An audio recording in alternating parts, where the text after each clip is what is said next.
I'm not going to generally include the database unless it's ERIC or JSTOR. Those two databases I will include because they are so huge out there. And they're also very well known to most people who are using reference material. And again, no retrieval date unless it's a wiki or perhaps a blog. If you're going to use a blog for a source, you have somebody that said something pertinent on a blog, I probably should give a retrieval date for that blog. That would fall into this rule.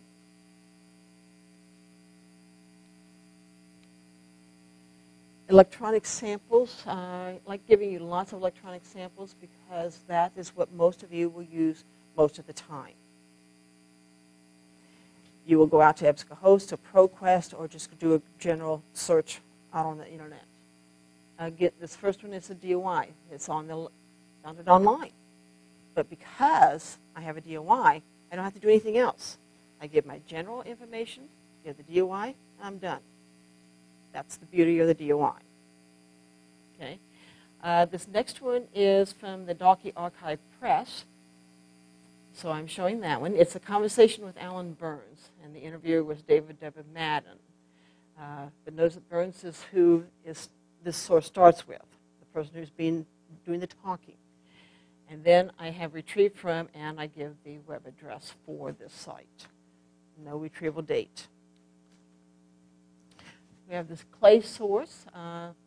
Again, if I have a month, I have to give it, but the year always is the most important piece. So that starts my year, my dating. This one has a volume and an issue online, but I don't have a page number for this. And that's going to be frequent. A lot of times online, you're printing this stuff off. The page number that sits on the printer is not the page number from the original source.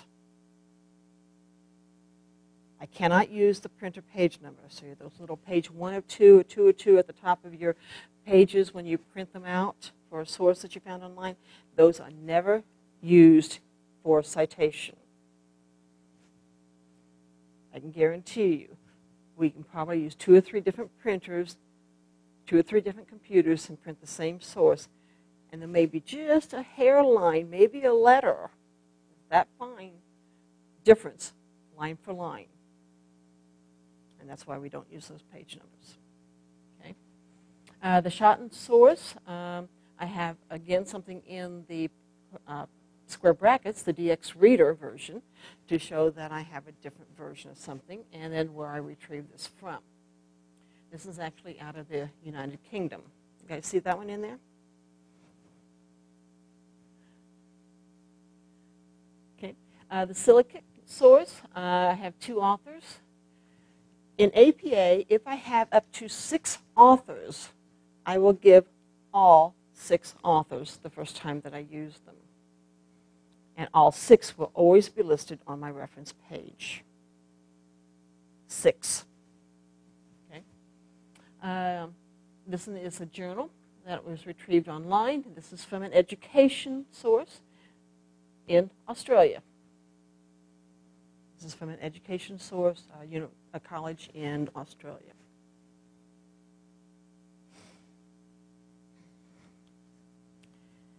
Some other electronic sources. This is from the New York Times. What do I do with something from the New York Times that I found online? Give all the traditional information. Notice that down to the end of the New York Times here, it pretty much duplicates what I would do if I found this in a traditional manner. And so all I've had to do is add what I know for the online, which is when I retrieved it, where. Okay. Freud, this is his translation one. I have this Freud. He's in a particular editor, this thing by Stocci, who is the editor and translator, and of the standard edition of the complete works of Freud. We talked about some additional information I might give in the parentheses after a title, and here's the sample of what I would do with there with the volume 4 of this. And this was retrieved from Google Books. But I'm also adding some additional information at the end of this one because this original work was published in 1900. But now this particular volume was done in 1953. So I will sometimes have to add some additional information in there. The Hare and O'Neill source, we have again, this is an abstract from a sociological abstracts database, and I have an ascension number. I will give those. Notice that number then becomes in parentheses. The OKeefe source, I don't have a date. I can't find a date. I've looked and looked and looked out there online, and I cannot find a date for this source. So I'm going to use the abbreviation N period, D period. No date. I have to hold that place. I cannot just leave it blank. And in my paper, I will cite this as OKeefe, and in the parentheses, N period, D period for no date. Okay?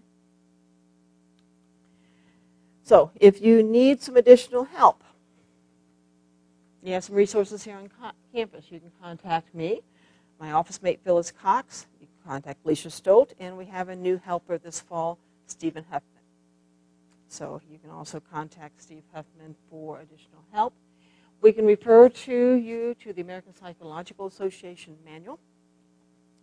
And then an excellent resource out there for documentation is the Purdue OWL. They keep it up to date.